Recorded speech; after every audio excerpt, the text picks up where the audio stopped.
तो 1960s के and में क्लेवरे शहर के अंदर एक बहुत ही मशहूर चोर हुआ करता था जिसका नाम था डायबोलिक। तो डायबोलिक अपनी जैगुआर में क्लेवरे शहर का नेशनल बैंक लूट कर भाग रहा था। पुलिस भी उसके पीछे हाथ मुंह धोकर पड़ी हुई थी। डायबोलिक ने पुलिस का बहुत पेट्रोल खर्च करवाया क्योंकि उस टाइम पेट्रोल था भी सस्ता। पुलिस को इतने चक्कर कटवाने के बाद एक टाइम ऐसा आ गया जब डायबोलिक को आगे और पीछे दोनों जगह से घेर लिया गया। उसी वक्त डायबोलिक ने एक बटन दबाया और सड़क इसके लिए मॉडिफाई हो गई। पूरी दुनिया में सिर्फ डायबोलिक कह सकता है कि ये सड़क मेरे बाप की है। इसके बाद डायबोलिक ने गैस छोड़ दी, मतलब उसकी कार ने, और फिर वो पुलिस वालों से बच निकला। लेकिन एक पुलिस वाला था जो इसका पीछा ही नहीं छोड़ रहा था, इंस्पेक्टर जेंको। लेकिन डायबोलिक ने इंस्पेक्टर जेंको का भी पागल बना दिया। इसके बाद जॉर्ज को दिखाते हैं जो भरी महफिल छोड़कर एक खूबसूरत लड़की के पास जाता है। इस लड़की का नाम है ईवा केंट। इसने एक रईस बुढ़े से शादी करी थी और फिर उस बुढ़े के मरने के बाद ये भी रईस हो गई। अब जैसे कि लेडी केंट सिंगल थी तो जॉर्ज उससे ब्याह करना चाहता था और लेडी केंट बिना ब्याह करे ही जॉर्ज का फायदा उठाना चाहती थी। जॉर्ज पहले तो उसे आज रात यहीं रुकने के लिए कहने लगा, लेकिन लेडी केंट नहीं मानी। फिर जॉर्ज ने कहा कि कम से कम मैं आपको घर तो छोड़ ही सकता हूँ, मगर लेडी केंट अकेले जाना चाहती थी। ये वही बात है कि सामने वाले में आप जितना कम इंटरेस्ट लोगे, सामने वाला आप में उतना ही ज़्यादा इंटरेस्ट लेगा, और ये साइकोलॉजी लेडी केंट बहुत अच्छे से जानती थी। इसके बाद जब वो पैदल घर जा रही थी तो कोई उसका पीछा करने लगा।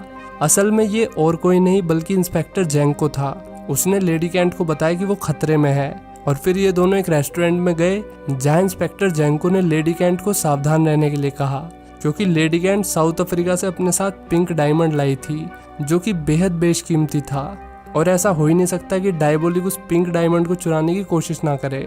इसलिए इंस्पेक्टर जेंको ने लेडी केंट की सारी इन्फॉर्मेशन ले ली कि वो कौन से होटल में रुकी है और वो हीरा उसने कहाँ पर रखा हुआ है। तो पिंक डायमंड की लोकेशन के बारे में लेडी केंट, होटल के मैनेजर और इंस्पेक्टर जेंको को पता था। जाने से पहले इंस्पेक्टर ने ईवा को बताया कि डायबोलिक को आज तक किसी ने नहीं देखा है, वो कोई भी हो सकता है, मेरे पीछे बैठा हुआ आदमी या फिर वेटर जो भी यहाँ से गया, या फिर मैं खुद भी।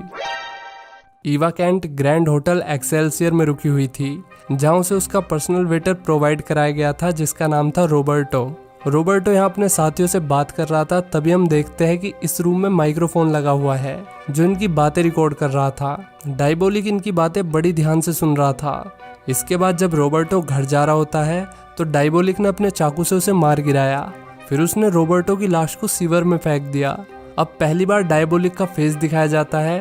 वो यहाँ रोबर्टो की रिकॉर्डिंग सुन रहा था और उसकी आवाज़ की कॉपी करने की कोशिश कर रहा था। उसने ऐसा तब तक किया जब तक कि उसने रोबर्टो की आवाज़ पूरी तरीके से कॉपी नहीं कर ली। इसके बाद एक महिला को दिखाते हैं जो काफ़ी परेशान लग रही थी। ये और कोई नहीं बल्कि डायबोलिक की बीवी एलिजाबेथ है। ये परेशान थी क्योंकि डायबोलिक बहुत टाइम से घर नहीं लौटा था। इधर लेडी केंट का होटल में स्वागत किया जाता है। होटल के मैनेजर ने उसे बताया कि अगर आपको किसी भी चीज़ की ज़रूरत पड़े तो आप रोबर्टो को बुला सकती हो, और ठीक उसके तुरंत बाद रोबर्टो वहाँ पर आ गया। असल में डायबोलिक ही था जो भेष बदल कर यहाँ पर आया था। जब लेडी केंट नहाने चली गई तो डायबोलिक तिजोरी को खोलने की कोशिश करने लगा। ये तिजोरी इतनी हाई सिक्योरिटी वाली थी कि डायबोलिक को इसे खोलने में सिर्फ 2 मिनट लगी। मतलब मैगी बनने में भी इससे ज़्यादा टाइम लगता है। तभी फ़ोन की घंटी बजी और ईवा बाथरूम से बाहर आ गई। डायबोलिक उसे फ़ोन पर बात करते हुए देख रहा था और फिर उसने लेडी केंट से पूछा कि उसे और कुछ तो नहीं चाहिए। लेडी केंट ने मना कर दिया और फिर डायबोलिक यहाँ से चला गया। ए मान जा कैमरामैन, कहाँ तक जाएगा पीछू पीछू। इसके बाद डायबोलिक की बीवी एलिजाबेथ घर आती है और वहाँ वो डायबोलिक को देखते ही उसके गले पड़ गई, गले लग गई। डायबोलिक ने उसे बताया कि उसे आज रात ही निकलना होगा। ये सुनकर उसकी बीवी ने उससे कहा कि कम से कम मेरे साथ खाना तो खा लो। डायबोलिक भी लाइक मैं भी डाइट पर हूँ। जॉर्ज याद है जो लेडी केंट से ब्याह करना चाहता था? ये काफ़ी रईस है और जस्टिस मिनिस्टर भी, इसलिए इसे लग रहा था कि ईवा उसके प्यार में पागल हो जाएगी। लेकिन ईवा ने तो साइकोलॉजी में PhD कर रखी थी। उसे पता है कि कब किसको कितनी घास डालनी है। रात में डायबोलिक ईवा के रूम में पहुंच गया। उसने फटाफट तिजोरी खोल ली, लेकिन तभी ईवा वहां पर आ गई। डायबोलिक ने पीछे से उसकी गर्दन पर चाकू रख दिया और उसे डराने की कोशिश की, लेकिन ईवा केंट उससे नहीं डरी, मतलब 1% भी नहीं डरी। इवन उसने डायबोलिक को बताया कि पिंक डायमंड नकली है, वो पहले असली डायमंड को बेच चुकी है और ये सिर्फ उसकी सस्ती कॉपी है, जैसे डायबोलिक बैटमैन की सस्ती कॉपी है। डायबोलिक ने कहा कि वो इसे चेक करेगा और अगर ईवा की बात झूठ निकली तो वो सिर्फ उसे मारने के लिए वापस आएगा। ईवा को पता नहीं क्या हुआ, वो डायबोलिक की बातों से अट्रैक्ट होने लगी और जैसे ही वो उसके करीब आई, डायबोलिक बैटमैन की तरह गायब हो गया। अब वो खुलेआम ये काला स्विम सूट पहन के सड़क पर ड्राइव कर रहा था। किसी ने उसे नोटिस नहीं किया क्योंकि सड़क पे और कोई था ही नहीं। फिर डायबोलिक ने हीरे की जांच की और ईवा की बात सच निकली। इसके बाद एलिजाबेथ को दिखाते हैं जो देर रात में उठ गई। उसने खिड़की से बाहर देखा तो उसे जमीन के नीचे से एक आदमी निकलता हुआ दिखा। वो उसका चेहरा नहीं देख पाई। एलिजाबेथ बहुत घबरा गई और उसे किसी के आने की आवाज़ भी आई। डर के मारे उसने डंडा उठा लिया, लेकिन ये और कोई नहीं बल्कि डायबोलिक था। फिर एलिजाबेथ ने डायबोलिक को हड़बड़ाते हुए बताया कि उसने जमीन के नीचे से बिल्कुल तुम्हारे जैसे सूट पहने हुए किसी आदमी को निकलते हुए देखा था। एलिजाबेथ इतनी ज़्यादा डम्बलडोर थी, तभी डायबोलिक हफ्तों हफ्तों घर नहीं आता था। उसने एलिजाबेथ को कन्वेंस कर लिया कि ये सिर्फ उसका वहम था। अगले दिन ईवा कैंट को उसकी रिंग वापस मिल गई। उसने रॉबर्टो को अपने पास बुलाया और फिर हमें पता चलता है कि रॉबर्टो के नकाब के पीछे डायबोलिक था। अब डायबोलिक ने उसे किस किया और फिर ये दोनों बैठ के चिट चैट करने लगे। ईवा उससे जानना चाहती थी कि वो उस पर ट्रस्ट करता है या नहीं। डायबोलिक का दिल उस पर ट्रस्ट करना चाहता था, लेकिन उसका दिमाग उसे ऐसा करने से रोक रहा था। इस दुनिया में ईवा पहली इंसान थी जिसने डायबोलिक का चेहरा देखा था। हालांकि उसकी बीवी ने भी उसका चेहरा देखा था, लेकिन वो उसे वॉल्टर के नाम से जानती थी। जब ईवा ने उससे पूछा कि तुम्हारा असली नाम क्या है, तो डायबोलिक ने कहा कि लोग मुझे वॉल्टर के नाम से जानते हैं, लेकिन ये नाम भी नकली है। डायबोलिक ने उसे अपनी असली पहचान बताने से मना कर दिया। फिर ईवा ने अपने बारे में बताया। उसने बताया कि जॉर्ज उससे शादी करना चाहता है, लेकिन मैं नहीं चाहती, इसलिए जॉर्ज ने मुझे धमकी दी कि वो मेरा अतीत सबको बता देगा। उसके पास मेरे अतीत से जुड़े हुए सारे डॉक्यूमेंट्स हैं जो उसने अपनी ऑफिस की सेफ में रखे हुए हैं। उनके ही दम पर उसने मेरे साथ ज़बरदस्ती करने की कोशिश की, लेकिन मैंने ऐसा नहीं होने दिया। इसके बाद डायबोलिक ने बड़े विश्वास के साथ कहा कि तुम्हारे डॉक्यूमेंट्स तुम्हें वापस मिल जाएंगे, वो भी कल तक।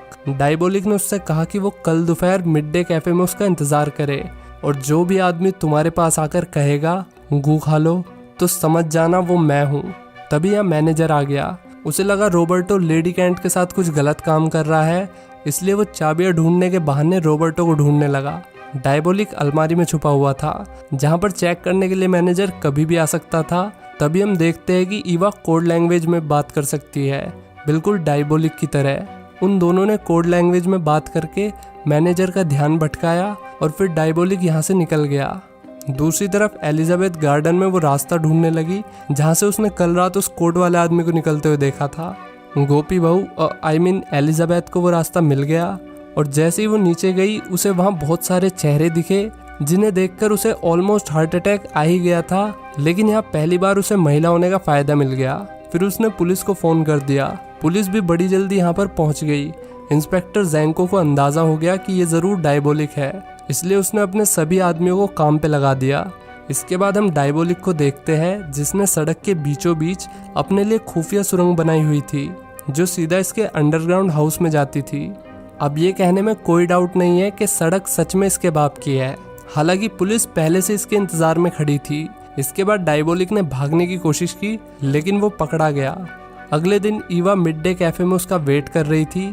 एक बार को तो उसे लगा कि डायबोलिक ने उसे गोली दे दी है, लेकिन फिर उसने लोगों की बात सुनी तो उसे पता चला कि डायबोलिक को अरेस्ट कर लिया गया है। अब डायबोलिक की कोर्ट हियरिंग दिखाते हैं जहां उसने एक शब्द भी नहीं बोला। हालांकि ईवा और डायबोलिक एक दूसरे से कोड लैंग्वेज में बात कर रहे थे। डायबोलिक ने उसे कुछ इंस्ट्रक्शंस दिए, जैसे कि उसे उस दीवार की तीसरी ईंट को दबाना है जिस दीवार पर यहाँ मूतना मना है लिखा हुआ है। तीसरी ईंट दबाते ही वो दीवार खुल गई। अंदर डायबोलिक की कार खड़ी हुई थी। वो कार लेकर ईवा उसी रोड पर पहुंची जहां सुरंग बनी हुई थी। सुरंग के रास्ते वो डायबोलिक के अंडरग्राउंड हाउस में पहुंच गई। फिर वहां से कुछ ड्रग्स लेकर वो जॉर्ज के पास पहुंच गई। डायबोलिक को मौत की सजा सुनाई जा चुकी थी, इसलिए उसने जॉर्ज को कन्वेंस कर लिया कि वो उसे डायबोलिक की मौत से पहले एक बार मिलने दे। जॉर्ज उसकी बात मान गया, क्योंकि उसने बात को रखा ही ऐसे था कि जॉर्ज अगर मना करता तो उसकी रेपुटेशन कम हो जाती। लेकिन जॉर्ज भी उसके साथ चलना चाहता था। जुगाड़बाजी से वे लोग डायबोलिक से मिलने पहुंच गए। उनके बीच आधे घंटे बात हुई। इसके बाद जॉर्ज और ईवा बाहर आ गए। अगले दिन डायबोलिक को मारने के लिए गिलोटिन की धार बनाई जाने लगी। यहाँ पर मौत की सजा सर धड़ से जुदा करके दी जाती थी। डायबोलिक के चेहरे पर कोई एक्सप्रेशन नहीं थे, मरने से पहले भी वो बिल्कुल शांत था। ये बात इंस्पेक्टर जैंको को काफ़ी अजीब लग रही थी। तभी जैंको के साथी ने डायबोलिक को देखकर कहा कि ऐसा लग रहा है जैसे डायबोलिक ने ड्रग्स ले रखे हो। ये सुनते इंस्पेक्टर जैंको के दिमाग की बत्ती जली, लेकिन उसके कुछ करने से पहले ही काम तमाम हो गया। असल में डायबोलिक नहीं बल्कि जॉर्ज था। यहाँ हमें पता चलता है कि डायबोलिक ने पहले ही जॉर्ज का चेहरा बना रखा था और उस रात ईवा 2 मास्क लेकर आई थी और 2 ड्रग्स। पहले ड्रग्स से जॉर्ज ने अपनी सेफ का कोड बता दिया और ये भी बता दिया कि उसने डायमंड और ज्वेलरी कहाँ पर रखी हुई है, और दूसरा ड्रग उसे होश में भी बेहोश रखने के लिए था। इधर डायबोलिक जॉर्ज बनके उसके ऑफिस गया और वहाँ से ईवा की फाइल ले आया। पुलिस भी वहाँ पहुँच गई, हालांकि हमेशा की तरह वो देर से पहुँचे। इसके बाद एक अमीर लेडी को दिखाते हैं जो अपना कीमती सामान सबसे सुरक्षित लॉकर में रख रही थी। ये लॉकर कई परतों से मिलके बना हुआ था, जिससे इसकी सिक्योरिटी डबल हो जाती है। दूसरी तरफ इंस्पेक्टर जैंको डायबोलिक को पकड़ने का प्लान बना रहा था। उसे पता था कि इस वक्त सबसे ज़्यादा माल किसके लॉकर में है, इसलिए इंस्पेक्टर ने अंदाज़ा लगा लिया कि डायबोलिक अब वही मुँह मारेगा। इधर उस अमीर महिला को दिखाते हैं जो और कोई नहीं बल्कि ईवा केंट थी। ईवा ने अब डायबोलिक को लॉकर की सारी जानकारी दे दी। डायबोलिक ने प्लान बनाया कि वो सीवर के रास्ते से लॉकर में घुसेगा। लॉकर रूम में सेंसर लगे हुए थे, इसलिए उसने वहां पानी भर दिया ताकि कोई भी सेंसर पानी में उसे डिटेक्ट ना कर पाए। अब पुलिस भी यहाँ आ चुकी थी। इंस्पेक्टर जैंको को यकीन था कि वो सीवर में से ही निकलेगा, इसलिए उसने पास के सभी सीवर्स पर अपने आदमियों को खड़ा कर दिया। हालांकि ईवा की मदद से डायबोलिक बाहर आ गया, लेकिन 2 पुलिस वाले यहीं खड़े हुए थे। उसने अपने चाकू से दोनों पुलिस वालों को ठिकाने लगा दिया। इससे पहले वो पानी के रास्ते से यहाँ से निकलता, इंस्पेक्टर ने उसे शूट कर दिया। इंस्पेक्टर जैंको को लगा कि उसने डायबोलिक को पकड़ लिया है, लेकिन उसे नहीं पता था कि उसके साथ ईवा भी है। ईवा की मदद से डायबोलिक को मौका मिल गया और वे दोनों बोट में बैठकर निकल गए। इंस्पेक्टर जैंको ने दूर से ही देखता रह गया। कुछ दिनों बाद डायबोलिक ने ईवा को इम्प्रेस करने के लिए असली पिंक डायमंड दे दिया, लेकिन ईवा को अब सिर्फ डायबोलिक चाहिए था, ना कि कोई पत्थर का टुकड़ा। भाई साहब कुछ ज़्यादा नहीं हो गया? तो कैसी लगी ये वीडियो कमेंट करके बताओ, और वीडियो को लाइक और चैनल को सब्सक्राइब करना मत भूलना। मिलते हैं नेक्स्ट वीडियो में। Till then take care, bye bye.